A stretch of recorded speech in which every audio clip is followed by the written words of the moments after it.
नमस्कार, आप देख रहे हैं वी स्टार न्यूज। मैं हूं दिवाकर विक्रम सिंह। जेएनयू में रामनवमी के ठीक 3 दिन पहले कुछ ऐसी स्थिति, आप कह सकते हैं कुछ ऐसा माहौल बनाया गया जिससे एक बार फिर पूरे देश में जेएनयू चर्चा का विषय बन गया।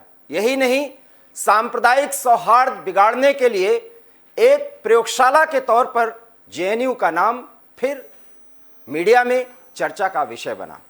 सवाल यह है कि रामनवमी के दिन मांस जेएनयू के किचन में बनाया जाए या नहीं, एक बड़ा मुद्दा। और उसके बाद हिंदूवादी संगठनों और आइसा के छात्र संगठन के और उससे जुड़े संगठनों की तरफ से जो कुछ भी जेएनयू में कहा जा रहा है वो क्या नए भारत की तस्वीर पेश कर रहा है, या हर बार महीने दर महीने जेएनयू को प्रयोगशाला के तौर पर, जहां पर एक ऐसा माइंडसेट किया जाए, एक ऐसा विषय बनाया जाए जिससे पूरे देश में विभाजन पर चर्चा हो। क्या जेएनयू इसी उद्देश्य से स्थापित किया गया था? क्या जेएनयू में बराबर भारत तेरे टुकड़े होंगे या नहीं, इसके लिए एक ऐसा मुद्दा बनेगा और उस पर चर्चा कराने के लिए वो केंद्र बनेगा? आखिर में जेएनयू किस बात का प्रतीक है, किसके लिए वो बना है, और उसका उद्देश्य जो था क्या वो पूरा हो रहा है? और आखिर में रामनवमी के दिन अगर मांस न परोसा जाए, न बनाया जाए खाने के लिए, तो क्या उससे कहर बरप जाएगा? इन सारे मुद्दों पर अब चर्चा होना चाहिए। सवाल यह है कि लोकतंत्र में सबको अभिव्यक्त की आजादी है, अपने हिसाब से जीने की आजादी है, लेकिन आजादी की सीमा को पार करके स्वच्छंदतावाद पर आगे बढ़ना, क्या ये जेएनयू और जेएनयू में पढ़ने वालों की नियति है, या उस नियति पर, उस रास्ते पर चलने के लिए एक प्रेरक संगठन है, एक प्रेरक संस्था है जो जेएनयू का उपयोग करके देश का माहौल बिगाड़ने की कोशिश करता है? सवाल यह है कि आखिर ये कब तक। आज इसी मुद्दे पर हमारे साथ जुड़े हुए हैं दो विचारक, सूर्य प्रकाश पाठक जो नेता बीजेपी हैं, आपका बहुत बहुत स्वागत, और संदीप सिंह दलित चिंतक हैं, वो भी हमारे साथ जुड़ रहे हैं। सबसे पहला सवाल सूर्य प्रकाश जी से। सूर्य प्रकाश जी, ये जेएनयू रोल मॉडल है किसका? जेएनयू आखिर में किस प्रयोगशाला के तौर पर इस देश में 21वीं शताब्दी की इस रफ्तार में जब हम विश्व गुरु बनने की ओर आगे बढ़ रहे हैं, जेएनयू क्या रोल मॉडल पेश करता है? देखिए, जिस प्रकार से जेएनयू के वाइस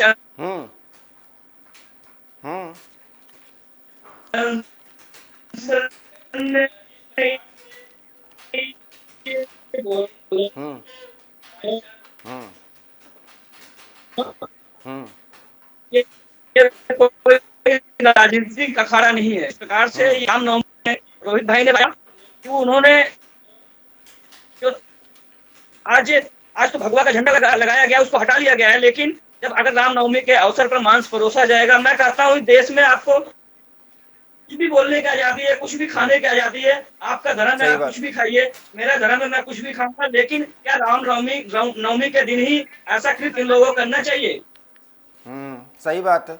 ये हिंदू धर्म को बदनाम करने की, हिंदू धर्म को खंडित करने की ये लोग कर रहे हैं। ये लोग वहाँ पढ़ने नहीं जाते हैं, ये लोग वहाँ पे नेतागिरी। छात्रों को मैं समझता हूँ कि ठीक है, जिस प्रकार से डीसी ने बोला और केंद्रीय मंत्रालय ने जो बोला है, जो शिक्षा मंत्रालय है, उस पर जांच बैठी है, इस पे जांच होगी और जो भी दोषी कार्रवाई पाया जाएगा उस पर कार्रवाई किया जाएगा। लगातार जिस प्रकार से आपने देखा होगा, पूर्व में कन्हैया कुमार जो जेएनयू के पूर्व अध्यक्ष रहे, वो लगातार जब तक जेएनयू में रहे तब तक दंगा भड़काने की कोशिश लगातार, और आज वर्तमान में देश में दंगा भड़काने की कोशिश कर रहे हैं। तो इस देश में आजादी के नाम पर, लोकतंत्र के नाम पर ये लोग देश को बेवकूफ बनाने की कोशिश कर रहे हैं। ठीक है, ये तो मैंने माना, लेकिन हिंदू सेना को वहां झंडा लगाने की जरूरत क्यों पड़ी जेएनयू में? एबीपी ऐसा करती। भारतीय जनता पार्टी एडीपी के छात्र पहले लड़ाई छेड़ते नहीं है। अगर आप लड़ाई को छेड़ेंगे, और हमने भी कुछ पोस्टर लगा के, हिंदू सेना ने जो पोस्टर लगाया है, भगवाधारी झंडा लगाया है, गेट पे लगाया है, गेट के आसपास लगाया है, इसमें कौन सा बड़ा अपराध कर दिया? सवाल मैं ये कह रहा हूं, क्या हिंदू सेना, इसमें सुन लीजिए सूर्या जी, अभी मैं दलित चिंतक से भी तल्ख सवाल पूछूंगा।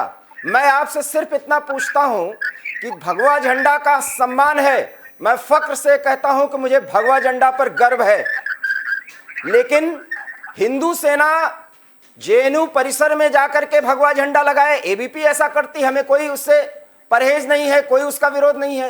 हिंदू सेना की एंट्री क्यों?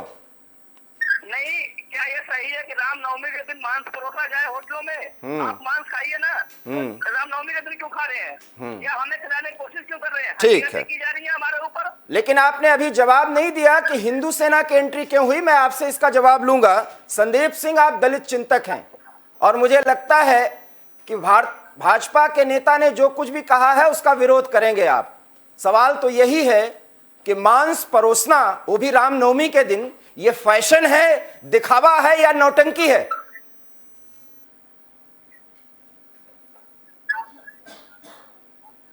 संदीप सिंह जी, आपको मेरी आवाज मिल रही है? Hello hello hello. हाँ संदीप सिंह, आप बोलिए। मेरा कहना है कि जेएनयू में क्या बनेगा क्या नहीं बनेगा, कौन क्या खाएगा कौन नहीं खाएगा, ये भारतीय जनता पार्टी और नरेंद्र मोदी तय नहीं करेंगे। नहीं, आप तय करेंगे, आप तय करेंगे। रामनवमी के दिन अगर आस्था किसी से, यूपी के गुंडे तय नहीं मेरा सवाल सुनिए पहले। आप नहीं तय करेंगे, आप तय करेंगे? एबीवीपी के गुंडे तय नहीं करेंगे। नहीं, आप तय करेंगे। मोदी तय नहीं करेंगे। मेरे सवाल का जवाब दीजिए संदीप सिंह, आप तय करेंगे? आप तय करेंगे कि क्या बनेगा? एडमिनिस्ट्रेशन तय करेगा, एबीवीपी के गुंडे तय करेंगे। तो आपको पता होना चाहिए, और आप अगर वहां पे पढ़ाई कर रहे हैं तो आपको पता होना चाहिए एडमिनिस्ट्रेशन ने कहा था कि ना बनाया जाए। भावनाओं का ख्याल रखना चाहिए। देखिए, हॉस्टल्स में वेज नॉन वेज दोनों की व्यवस्था हमेशा संडे को सैटरडे को होती है, और किसी के कहने से किसी एक संगठन के या भाई संदीप जी आप बोलने दीजिए, समझिए। आप पहले समझिए ना। मैं बताऊं आपको, एबीवीपी के गुंडे तय नहीं करेंगे नरेंद्र। अरे आप नहीं तय करेंगे, मैं कह रहा हूं। आप कौन होते हैं तय करने वाले कि ये बनेगा या नहीं बनेगा? भगवान राम का उस दिन जन्मदिन है, रामनवमी है, और अगर ये मान लीजिए वो राजनीति कर रहे हैं, उसकी आलोचना अलग तरीके से की जाती है कि आप मांस परसवाएंगे और बनवाएंगे, और आप उसका समर्थन करते हैं। लानत है आप पर, आप राजनीति कर रहे हैं। सबसे बड़ी बात आप समझिए, जिस हिसाब से आप हाथ से चीजें बना रहे हैं। पहली बात तो आप ये बताइए कि आप मांस परोसने के अगर समर्थक हैं तो आप अपने शब्द वापस ले लीजिए। जो वेज खाता है, जो नॉन वेज खाता है, एबीवीपी के गुंडे तय नहीं करेंगे, और आप भी नहीं तय करेंगे। आप भाजपा समर्थित एंकर मत बनिए। आप बात में आप नहीं तय करेंगे। आप कौन होते हैं तय करने वाले? आप तय नहीं करेंगे। हम करेंगे क्योंकि भगवान राम पर हमारी आस्था है। हम करेंगे, क्यों नहीं करेंगे? हिंदू मुस्लिम सिख ईसाई सभी धर्मों का देश है। बिल्कुल सम्मान है, बिल्कुल सम्मान है, बिल्कुल सम्मान है, बिल्कुल सम्मान है। अब आप चुप रहिए, अब आप चुप रहिए, ये गलत बात है। इस देश में आपके कहने पर, आप जैसे चिंतकों के कारण इस देश में सौहार्द नहीं है। सूर्य प्रकाश, अब आप बोलते रहिए। सूर्य प्रकाश, ये बताइए, सूर्य प्रकाश पहले तो जिस प्रकार से मैं कहूंगा, अपने साथी जो बैठे हैं दलित चिंतक के रूप में, मैं इनको कहूंगा, पहली बात तो भाषा जो इनकी है वो मर्यादित रहे। एबीपी का जो गुंडे हैं वो लगातार रहने दीजिए। सूर्य प्रकाश, ये हंसी और मजाक का विषय नहीं है। सूर्या जी, बात सुनिए। बताइए ना, आप भारतीय जनता पार्टी के प्रवक्ताओं को पूरा समय देते हैं। सूर्य प्रकाश, दलित चिंतक साहब, आप थोड़ा सा शांत रहें। सूर्य प्रकाश जी, आप लोग बिना मतलब के इस विवाद को उठाए हैं ताकि एक बार फिर इस पर हिंदू मुस्लिम हो। ये गलत बात है। ऐसा आप लोगों ने क्यों किया? संदीप, पहले अभी आप शांत रहिए। आपसे जब पूछा जाए तो बोलिएगा। सूर्या, बताइए ऐसा क्यों? हाँ सूर्या, आप ये बताइए, आरोप अगर कहीं से लग रहा है, मानते हैं ये जितने चिंतक हैं ये कितना समाज की चिंता करते हैं हमें पता है, लेकिन सूर्या जिम्मेदारी तो आप लोगों की भी है। बिना मतलब के विवाद को खड़ा करना और जेएनयू को हर बार एक ऐसे प्रयोगशाला के तौर पर प्रस्तुत करना जैसे वहां पर गुंडागर्दी ही होती है। भी ये गुंडागर्दी का विरोध कर रहे थे, खुद ही इनकी भाषा देखिए आप। ये आप लोगों ने कर क्या रखा है शिक्षण संस्थान के प्रति? क्या व्यवहार है, क्या तरीका है? इनकी निरंतर से यही राजनीति रही है, आरोप प्रत्यारोप की राजनीति करना इनके रग-रग में बसा हुआ है। ये लोग कभी भी मुद्दे की बात नहीं करेंगे। जब आएगी बात धर्म की, जात की, तब ये लोग केवल मुस्लिम धर्म को या कह लीजिए कि देश के खिलाफ बोलने वाले ये लोग, लगातार कन्हैया के विचारों पर चलने वाले ये लोग देश को धर्म करके नहीं राज स्थापित करना चाहते हैं। सूर्या, लेकिन देश के सूर्या, प्रधानमंत्री आदरणीय नरेंद्र मोदी जी, सूर्या एक सवाल पहले देखिए, दलित चिंतक हों और चाहे आप हों, हम एक एंकर की तरह दोनों से तल्ख सवाल करेंगे। सवाल यह है कि मांस परोसा जाए या ना परोसा जाए, इसको लेकर के अगर आपस में आप लोग बैठ लिए होते, एक सहमति बनाते तो बेहतर ना होता।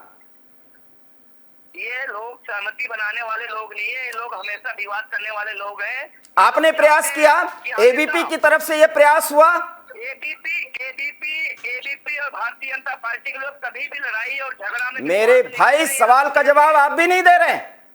मैंने कहा कि जिम्मेदारी बनती है, आप इस बात को प्रोपेगेट करते कि ऐसी योजना है, हम चाहते हैं कि मिल बैठ करके पहले बात कर लें। आस्था का विषय है, रामनवमी का दिन है, ऑस्पिशियस डे होता है, इस दिन ऐसा ना हो। बिल्कुल ना हो, लेकिन इन लोगों को समझने की जरूरत है ना। हम लोगों ने तो कुछ नहीं किया, हम लोग रामनवमी दिन अपने जो भी है माता रानी की पूजा कर रहे हैं, लेकिन ये लोग मांस परोसने का काम कर रहे हैं। अब अगर ये लोग मांस परोसेंगे तो क्या हम लोग चुप रहेंगे? मैं जो आपसे सवाल कर रहा हूं सूर्या, पहले उसका जवाब दीजिए आप लोगों ने एक बेहतर वातावरण बनाने के लिए क्या बातचीत को एक आधार बनाने की कोशिश की? हम लगातार कोशिश कर रहे हैं, जिस प्रकार से शिक्षा मंत्रालय द्वारा भी ये कोशिश किया जा रहा है, इस पे जांच फैसली है, जो भी दोषी पाया जाएगा। ये तो घटना के बाद की स्थिति है, घटना होती ही ना आप इसके लिए कोई मिल बैठ करके नहीं बात कर सकते थे कि भाई इसमें लड़ाई झगड़ा ना हो? कैसे मिला जाए तो बताइए। आप रामनवमी दिन मांस परोस रहे हैं, हम लोग चुप रहेंगे क्या? हम लोगों को धर्म को खंडित किया जा रहा है। मेरे सवाल को तो सुनिए, अगर दोनों, फिर आप जवाब नहीं दे रहे। ये स्थिति ना आई इसके पहले ही अगर इस बात को प्रोपोगेट किया जाता कि भैया ऐसी योजना है, हम चाहते हैं।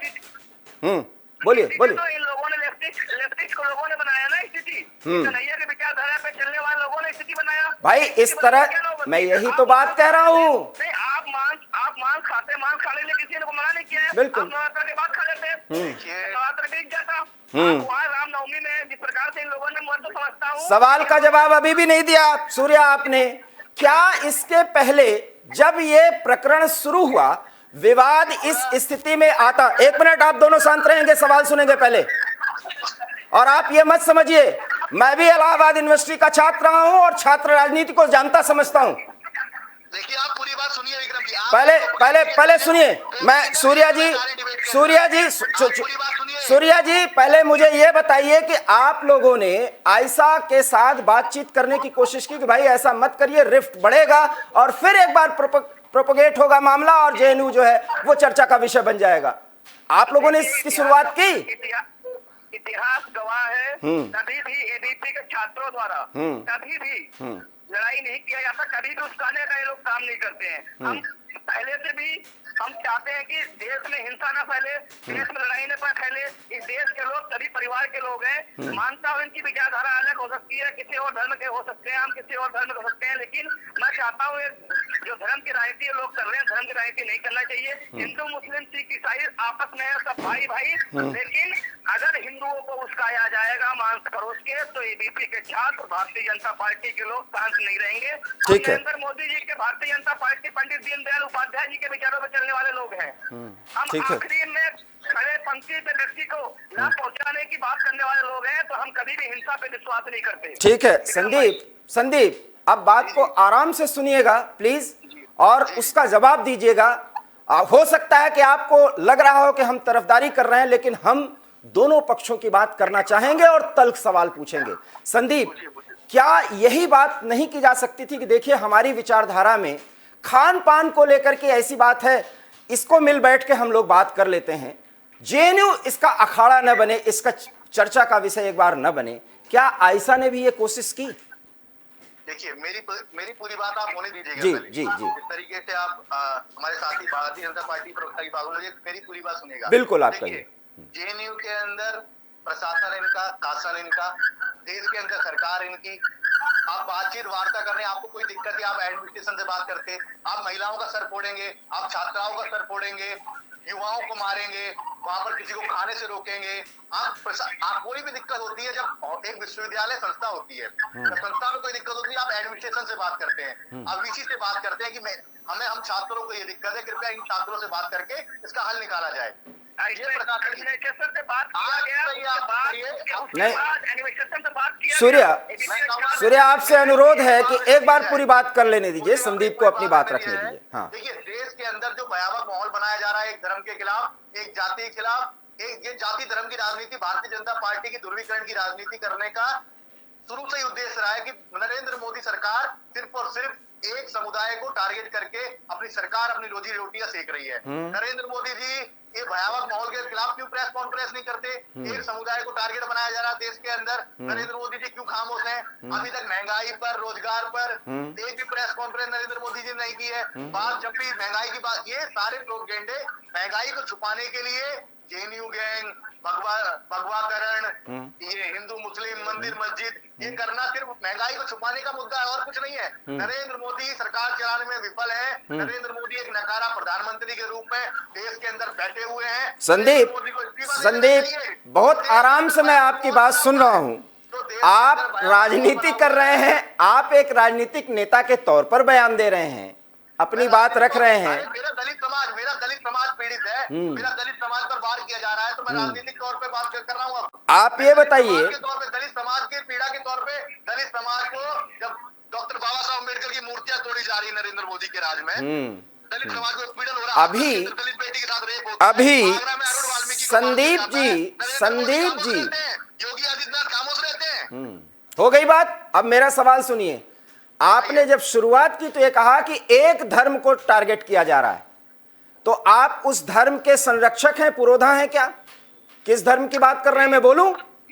आप मुस्लिम समुदाय के बारे में बात कर रहे हैं, इस्लाम धर्म के बारे में बात कर रहे हैं। अब आप सुनिए, चाहे इस्लाम धर्म हो, हाँ, चाहे हिंदू धर्म हो, चाहे मुस्लिम धर्म हो, चाहे सिख हो, मुस्लिम धर्म नहीं होता, मुस्लिम समुदाय है, धर्म इस्लाम है। मंत्री का कर्तव्य है कि सभी धर्मों को लेकर चले, हाँ, सभी की बात करे, सभी को समान न्याय, सभी को एकताबद्ध तरीके से लेकर आगे चले। लेकिन जो ये बजरंग दल के लोग हैं, ये आरएसएस के लोग हैं, हिंदू युवा वाहिनी के लोग हैं, अभी ये हिंदू सेना ने आज भगवे झंडे लगा दिए। ये सिर्फ और सिर्फ नरेंद्र मोदी की जो झूठी राजनीति है उसको छुपाने का एजेंडा है। आप ये बताइए, कुछ नहीं है। ये बताइए, 5 राज्यों में चुनाव हुए, उनकी झूठी राजनीति होती, वो हार जाते। नरेंद्र मोदी ने तो अपनी ताकत पे जीत लिया। ध्रुवीकरण करते हैं, ध्रुवीकरण हिंदू मुस्लिम के नाम पे अच्छा, खिलवाते हैं। अच्छा, अगर आप जेएनयू से पढ़े हैं, दलित चिंतक हैं, तो कम से कम, अगर आप दलित चिंतक हैं, जेएनयू से पढ़े लिखे हैं, पढ़ने लिखने पर विश्वास करते हैं और पढ़ लिख रहे हैं, अनुशीलन करते हैं, तो जरा ये बताइए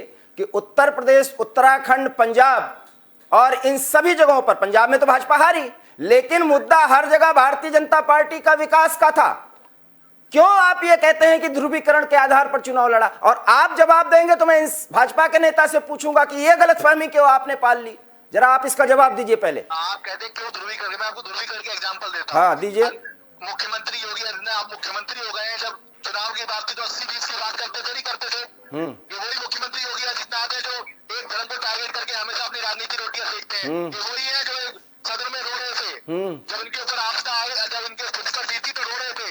आज दूसरों के ऊपर बुलडोजर चलाने का काम कर रहे हैं। जब न्यायालय में न्याय चाहिए तो बुलडोजर। आप दलित चिंतक है ना, दलित चिंतक है ना? बाबा भीमराव अंबेडकर इस देश में तुष्टीकरण की नीति के खिलाफ थे, आपको पता है? मुझे सब पता है। आप अरे डॉक्टर बाबा साहब अम्बेडकर के क्या कदम थे? सुन लीजिए, आप सवाल का जवाब दीजिए, या तो आप उठाइए तो फिर बात उसका जवाब दीजिए। अगर आपको पता है डॉक्टर भीमराव अंबेडकर जो पूजनीय है हमारे लिए, मायावती उन्हीं पर राजनीति कर रही थी, एक सीट पाना मुश्किल हो गया, किसी तरीके से मिला। मायावती जी की राजनीति सिर्फ धोखे की राजनीति है, मैं बताऊं आपको। किसकी? मायावती जी की राजनीति धोखे की राजनीति, दलित समाज को गुमराह करके मायावती जी सिर्फ और सिर्फ अपनी राजनीति रोटियां सेक रही थी। और चंद्रशेखर, खत्म हो गया है। चंद्रशेखर उर्फ रावण की राजनीति। देखिए, चंद्रशेखर आजाद एक सामाजिक आंदोलन चला रहे हैं। सामाजिक आंदोलन में उनकी जो आगे की भूमिका रहेगी वो धीरे धीरे लोगों के सामने उजागर होगा। चंद्रशेखर आजाद और आजाद समाज पार्टी कोई समर्थक नहीं हो, लेकिन दलित समाज में ऐसे तमाम युवा आगे आने चाहिए। दलित समाज को एक क्रांति आंदोलनकारी लोग बनने चाहिए, इसका मैं समर्थक हूँ। देखिए, देश के अंदर पहले भी राज करे, कांग्रेस पार्टी ने भी राज करे, उससे पहले भी सरकारें रही, लेकिन जो कांग्रेस बना रही है वही नरेंद्र मोदी बेचने का काम कर रहे हैं। जो कांग्रेस बना के गई थी, जो कांग्रेस ने संस्थाएं बनाई, नरेंद्र मोदी ने संस्थाएं बेची। ठीक है, आरएसएस और इस पूरे भगवाकरण के कारण विषयांतर न करें संदीप जी, क्योंकि मैं विषयांतर करने नहीं देता। मुद्दा यह है कि रामनवमी के दिन अगर थोड़ा सा आप लोग आस्था का ख्याल करते तो इतने टुच्ची राजनीति में आपको पढ़ने की जरूरत न पड़ती। छात्रों ने वेज और नॉन वेज की लड़ाई नहीं लड़ी। वह एक रूल है, यूनिवर्सिटी हॉस्टल्स के रूल है, वहाँ पे आज ये खाना बनेगा, ये खाना बनेगा, ये खाना बनेगा। ये बात एडमिनिस्ट्रेशन से जाके जिनको दिक्कत थी, मेरे को कोई दिक्कत है तो मैं जाके प्रशासन से, मेरे घर पे कोई अगर हमला करता है तो प्रशासन को फोन करूंगा कि प्रशासन आए और सारे सुलह कराए, या जो गुंडे हैं, बदमाश हैं, जो भी हैं, लोगों को रोके। ये मैं प्रशासन से बोलूंगा जब मेरे घर पे कोई गुंडे आएंगे या कुछ आएंगे। ठीक है, अब यही इन लोगों को करना चाहिए। अगर इनसे कोई दिक्कत है तो एडमिनिस्ट्रेशन से बात करके अपनी सुलह करनी चाहिए। लेकिन ये ठहरे ABP के गुंडे, ये ठहरे भारतीय जनता पार्टी के गुंडे। सूर्य प्रकाश जी, बातचीत तो करनी चाहिए थी एडमिनिस्ट्रेशन से। हेलो, हाँ सूर्या जी, बातचीत तो करनी थी एडमिनिस्ट्रेशन से कि भाई ऐसा मत होने दीजिए, आस्था का ख्याल रखना चाहिए। ABP के छात्रों ने एडमिनिस्ट्रेशन से बात किया, बात करने पर जब उनकी शिकायत किया इन लोगों की, ये लोग मारपीट को उतारू हो गए। जवाब दीजिए। वाले लोग, ये गुंडा बोलने वाले लोग कुछ गुंडा ही कर रहे हैं। जवाब दीजिए संदीप, जवाब दीजिए। कोई गुंडा ही नहीं। जब इनको आरोप की राजनीति करना इन लोगों के रग रग बसा हुआ है। ये लोग कभी भी सच्चाई का साथ देते नहीं है, लोग झूठ की राजनीति लगातार करते हैं। रामनवमी के अवसर पर मान परोसना, ये बताइए कौन से धर्म को ऐसा टारगेट करना चाह रहे हैं तो उनको बदनाम किया जाए, उनको खंडित किया जाए। संदीप ये सवाल तो बनता है, संदीप ये सवाल तो बनता है कि आपको आस्था पर चोट करना ही है। दिवाकर, विक्रम भाई मेरी बात सुनिए। जी, मैं ये कहना चाहेगा, जिस प्रकार इन्होंने बोला कि नरेंद्र मोदी की सरकार, योगी की सरकार लगातार 80-20 की बात कर रही है, मुस्लिम एकता जो इनकी है उनको बदनाम करने की कोशिश कर रही है, हिंदू मुस्लिम कर रही है, जात धर्म कर रही है। मैं इनसे पूछना चाहता हूँ आपके माध्यम से, क्या आप बताओ केंद्र सरकार की जितनी भी योजना है, जो भी हो, उज्ज्वल योजना हो गया जैसे, और सुकन्या योजना हो गया, प्रधानमंत्री आवास योजना हो गया, तमाम योजना क्या धर्म और जात देखकर दिया जा रहा है? इनसे पूछिए ना आप। नहीं दिया जा रहा ना। योजना का लाभ सभी, इस योजना का लाभ सभी धर्मों के लोग उठा रहे हैं ना, सभी जातियों के लोग उठा रहे हैं ना। तो किस प्रकार से नरेंद्र मोदी धर्म और जात की बात कर रहे हैं और किस प्रकार से योगी आदित्यनाथ जी की धर्म और जात की बात कर रहे हैं? संदीप जवाब दीजिए। किसान सम्मान, अगर किसान सम्मान योजना नीति के तहत इनको किस प्रकार से, विक्रम जी सुनिए, जब किस प्रकार से पूछ रहे हैं तो आप बताइए कि देश के अंदर भड़काऊ भाषण देने वाले आज कौन लोग हैं? ओवैसी नहीं है, ओवैसी नहीं है। ओबीसी कहते हैं कि जेल में डाल दिया, बता देंगे। तभी तो देखिए, आपने ओबीसी की बात करी। आज पाठक जी सुनिए, सुनो, अगर आप लोग अधीर वंचित हो, जब देश के सर्वप्रथम स्थान से राष्ट्रपति जो रामनाथ कोविंद जी हैं, वो एक दलित समाज से आते हैं, अभी भी आप लोग वंचित लोग हो, ये बताइए, पूछिए ना आप। दलित समाज, बाबा साहब भीमराव अम्बेडकर ने ये कहा था कि अगर दलित सबसे उच्च सक्षम नागरिक देश का हो जाएगा, उस दिन वंचित और शोषित नहीं रह जाएंगे ये लोग। आज कितने वंचित देश के आदरणीय प्रधानमंत्री के साथ रामनाथ कोविंद जी पूरी भूमिका निभा रहे हैं, और दलितों की बात नहीं, मुसलमानों की बात नहीं, भारतीय जनता पार्टी सबका साथ सबका विश्वास में विश्वास रखती है। और संदीप जी, धर्म के विशेष संदीप जी, आप इसको अदरवाइज मत लीजिएगा। आप दलित चिंतक हैं, आप दलितों की समस्या पे बात कर रहे हैं और एक बार कहते हैं कि मुसलमान धर्म के साथ ज्यादती हो रही है। आप पहली बात तो मुसलमान कोई धर्म नहीं है, मुसलमान एक धर्म के साथ हूँ। आप देखिए दलितों के साथ जाति हो रही है, हाँ। मुसलमानों पे भी जाति हो रही है। अच्छा, अब मैं सवाल तो पूछने दीजिए। आप देखिए, अब मैं यहाँ पे भगवा को टारगेट नहीं करना चाहूंगा, लेकिन भगवा कपड़े पहन के जो व्यक्ति कहता है कि मुसलमान, अब कहना नहीं चाहिए एक समुदाय की बहन बेटी के साथ बलात्कार करूंगा, ये करूंगा, तो ये गलत है कि नहीं, आप बताइए। अच्छा, ये गलत है कि नहीं, ये गलत है कि नहीं? अनुराग ठाकुर जो कि एक केंद्रीय मंत्री है, जो ऐसे ऐसे नारे लगवाते हैं कि गोली मारो, अब मैं आगे नहीं बोलना चाहूंगा वो अब शब्द, दिल्ली दंगे जिन्होंने करवाए वो आज तक जेल के पीछे नहीं है। आप ये भूल जाते हैं ओवैसी, पीछे है उमर खाली जेल के पीछे। आप एक बात भूल जाते हैं, ओवैसी क्या बोलते हैं, ओवैसी के भाई क्या बोलते हैं, शफीकुर रहमान बर्क क्या बोलते हैं, उनके फॉलोअर्स क्या बोलते हैं, आजम खां क्या बोलते हैं, उनके बच्चे क्या बोलते हैं, और यही नहीं। हाँ, मेरी बात सुनिए, आपने ओवैसी का नाम लिया, ओवैसी पे मेरी बयान सुनिए। ओवैसी जो अपशब्द बोलते हैं, ओवैसी जो भड़काऊ भाषण देते हैं, नरेंद्र मोदी सरकार इतनी नकारा है कि ओवैसी को जेल में नहीं डाल पा रही है। पुलिस प्रशासन इतना नरेंद्र मोदी इतने नकारा प्रधानमंत्री है कि ओवैसी को जेल में नहीं डाल पा रहे हैं अगर वो भड़काऊ भाषण देते हैं। बताइए। एक बात तो आपने कहा, मैं बता रहा हूं, अगर वो कहें कि हमारी तो अव्यक्त की आजादी छीन ली जा रही है, तब देखिए भड़काऊ भाषण तय कौन करेगा कि भड़काऊ भाषण है? सरकार तय करेगी, सरकार तय करेगी। अभिव्यक्ति की आजादी, लोकतांत्रिक की आजादी, लोकतंत्र के नाम पर ये लोग देश को बदनाम करने की कोशिश कर रहे हैं, और देश की राजनीति में जिस प्रकार से ओबीसी बोले कि 15 मिनट पुलिस हटा लो, हम देश को बता देंगे क्या है। ये बड़बोला बयान क्या साबित करता है कि आप किसी धर्म विशेष की राजनीति करते हैं, आप गुंडाई कर रहे हो। अब आप ही लोग कहते हैं ना देश संविधान चलेगा, क्या संविधान में लिखा हुआ है कि पुलिस हटा दो हम लोग देख लेंगे? संविधान में लिखा हुआ है क्या हिंसा करना जरूरी है? अहिंसा की बात करने वाले भारतीय जनता पार्टी, ये लोग हिंसा की बात करते हैं। हम लोग कभी भी हिंसा की बात नहीं करते हैं, हिंसा में विश्वास रखते हैं। हम लोग हमेशा बातचीत पे बात करते हैं। बताओ, इनको शर्म नहीं आती इन लोगों को? ये लोग कह रहे हैं कि नरेंद्र मोदी जी नकारा प्रधानमंत्री है। नहीं, अब देखिए मोदी जी हैं या नहीं, वो तो आप क्षेत्रों में जाइए और वहां करिए राजनीति। बात अब जेएनयू की है, बात जेएनयू की है। अगर जेएनयू में मैं सूर्य आपसे सवाल करूंगा, जेएनयू में एबीपी के लोग जो है वो झंडा लगाते भगवा, हम उसका स्वागत करते, हिंदू सेना के एंट्री की जरूरत क्यों पड़ी भाई? छात्रों के बीच में गुंडों की क्या जरूरत? नहीं, देखिए जब एबीपी के छात्र पर अत्याचार होगा, जब हिंदुओं के धर्म को बदनाम किया जाएगा, तब हिंदू के सेना, वो तमाम सेना जेएनयू के गेट पर भगवा झंडा लहराने का काम करेंगे। एक सवाल करूं सूर्या, और बहुत मौजू है वो सवाल।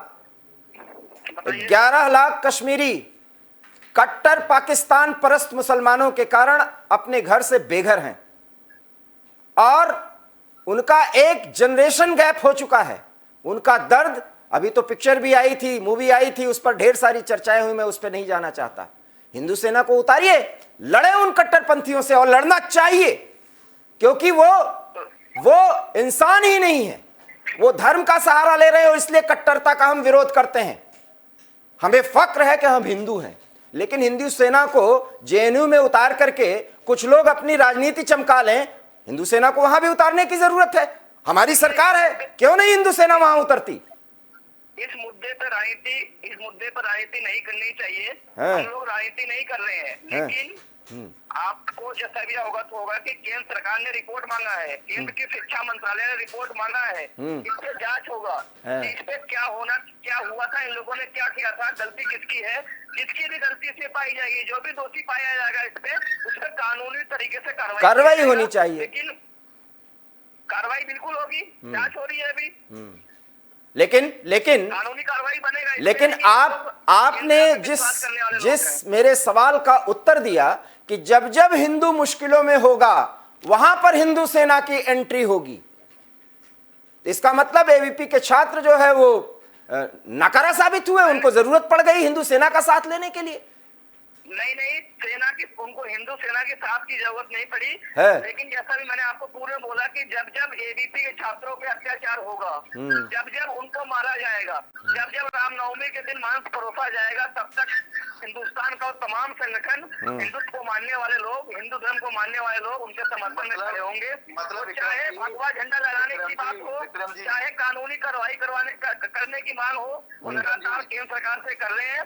और हम लोग कभी भी हिंसा पे विश्वास नहीं करते। मेरा आखिरी सवाल आप दोनों से है, क्योंकि आप लोग पूरे देश की राजनीति, जेएनयू की राजनीति को पूरे देश की राजनीति पर प्रभावी करने की कोशिश कर रहे हैं, दोनों को गड्ढ-मड्ढ कर रहे हैं। प्लीज अपने अपने व्यक्तिगत महत्वाकांक्षा, राजनीतिक महत्वाकांक्षा पूरी करने के लिए आप क्षेत्रों में जा सकते हैं, स्वतंत्र हैं, ये लोकतंत्र है, यहां ये छूट है और इस छूट का बेजा इस्तेमाल भी आप लोग ही, हम ही आप सब करते हैं, जिसके कारण मनमानी हर कुछ किया जाता है। ये भी लोकतांत्रिक मूल्यों और मर्यादाओं की ये विडंबना है। सबसे बड़ा सवाल ये है, मैं संदीप आपसे पूछना चाहता हूं, भगवा से चिढ़ करके, भगवा का विरोध करके, हिंदू आस्थाओं पर चोट करके ही आप इस देश के महान नागरिक बनना चाहते हैं? देखिए, मेरा कहना साफ है, हिंदू भावनाओं पे ठेस नहीं, किसी भगवा पर विरोध नहीं।